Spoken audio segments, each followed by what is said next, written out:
Langit di atas semenanjung Korea kembali memanas.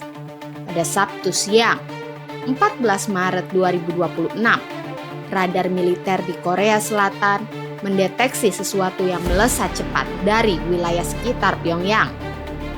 Bukan satu, bukan dua, melainkan sekitar 10 proyektil yang kemudian diidentifikasi sebagai rudal balistik. Beberapa menit kemudian, objek-objek itu jatuh ke perairan di lepas pantai timur Korea Utara, dekat Laut Jepang. Peluncuran ini terjadi di saat yang sensitif, ketika Amerika Serikat dan Korea Selatan sedang menggelar latihan militer gabungan berskala besar. Di satu sisi, Washington sedang mencoba membuka kembali jalur dialog dengan Pyongyang. Namun di sisi lain, rudal-rudal itu seakan mengirim pesan yang berbeda, bahwa ketegangan di semenanjung Korea masih jauh dari kata selesai.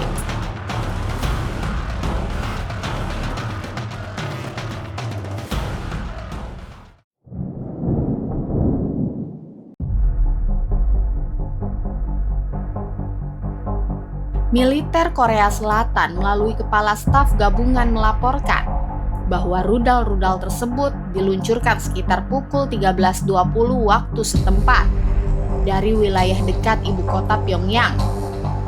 Proyektil itu bergerak menuju perairan di lepas pantai timur Korea Utara. Penjaga pantai Jepang juga mendeteksi objek yang diduga sebagai rudal balistik. Menurut laporan lembaga penyiaran publik NHK yang mengutip Kementerian Pertahanan Jepang, proyektil itu jatuh di luar zona ekonomi eksklusif Jepang. Meski tidak menimbulkan kerusakan langsung, peluncuran itu cukup untuk memicu kewaspadaan di kawasan.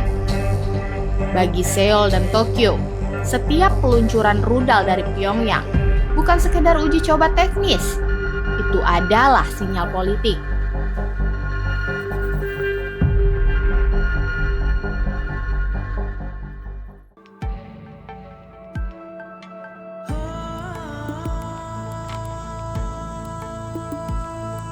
Tak lama setelah peluncuran terdeteksi, Kantor Keamanan Nasional Korea Selatan segera menggelar pertemuan darurat.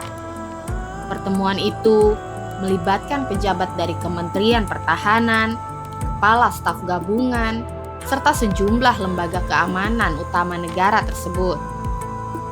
Pemerintah Seoul menyatakan bahwa rapat ini bertujuan untuk menilai dampak peluncuran terhadap keamanan nasional, juga untuk mengevaluasi langkah-langkah respons yang diperlukan. Dalam pernyataan resminya, pemerintah Korea Selatan menilai peluncuran rudal melanggar resolusi Dewan Keamanan PBB. Seoul juga mendesak Pyongyang untuk menghentikan tindakan yang dinilai dapat meningkatkan ketegangan regional. Namun, di balik bahasa diplomatik itu, pesan yang ingin disampaikan cukup jelas. Korea Selatan tak ingin dianggap lengah.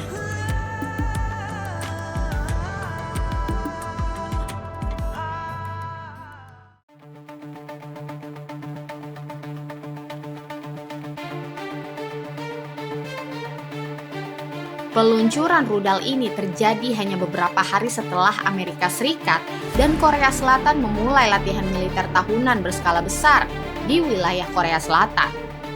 Latihan tersebut dikenal sebagai bagian dari upaya memperkuat kesiapan menghadapi kemungkinan ancaman militer dari Korea Utara.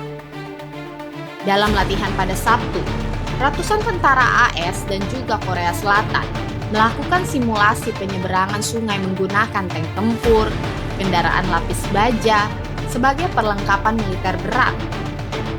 Latihan ini juga dipantau langsung oleh komandan pasukan gabungan kedua negara. Saat ini, Amerika Serikat menempatkan sekitar 28.500 personel militer di Korea Selatan, lengkap dengan berbagai sistem pertahanan dan skuadron jet tempur. Washington dan Seoul menegaskan bahwa latihan tersebut bersifat defensif. Namun bagi Pyongyang, narasi itu terdengar berbeda. Pemerintah Korea Utara secara konsisten menyebut latihan gabungan tersebut sebagai gladi bersih untuk invasi.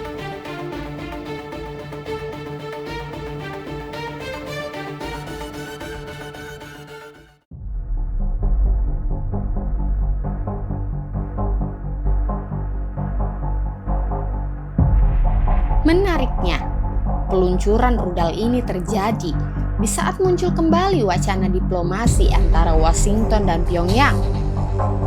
Pada Kamis 12 Maret 2026 lalu, Perdana Menteri Korea Selatan Kim Min Seok bertemu dengan Presiden Amerika Serikat Donald Trump di Washington. Pertemuan ini membahas kemungkinan membuka kembali dialog dengan Korea Utara. Komunikasi yang praktis terhenti sejak 2019. Menurut Kim, Trump menunjukkan minat besar untuk kembali bertemu dengan pemimpin Korea Utara, Kim Jong-un. Trump bahkan tidak menutup kemungkinan bahwa pertemuan tersebut dapat terjadi dalam waktu dekat, termasuk saat kunjungannya ke Cina pada April mendatang.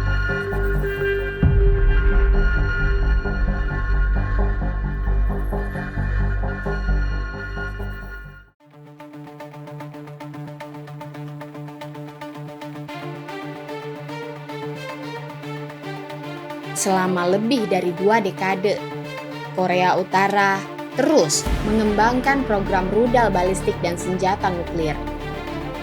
Uji coba tersebut dipandang Pyongyang sebagai bagian dari strategi pertahanan nasional. Namun bagi komunitas internasional, program itu melanggar berbagai resolusi Dewan Keamanan PBB. Sejak 2006, Korea Utara telah dikenai sejumlah sanksi internasional yang menargetkan perdagangan, sistem keuangan, serta sektor pertahanan negara itu. Meski demikian, Pyongyang tetap melanjutkan pengembangan teknologi militernya. Dalam banyak kasus, uji coba rudal justru muncul di momen-momen sensitif, ketika latihan militer regional berlangsung atau ketika diplomasi mulai dibicarakan kembali. Bagi sebagian analis, rudal-rudal itu bukan sekedar senjata. Mereka adalah alat komunikasi politik.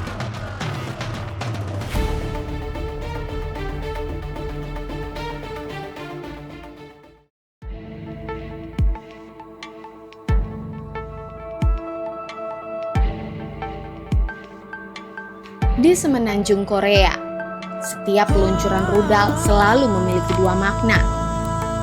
Yang pertama, bersifat teknis, uji coba kemampuan militer.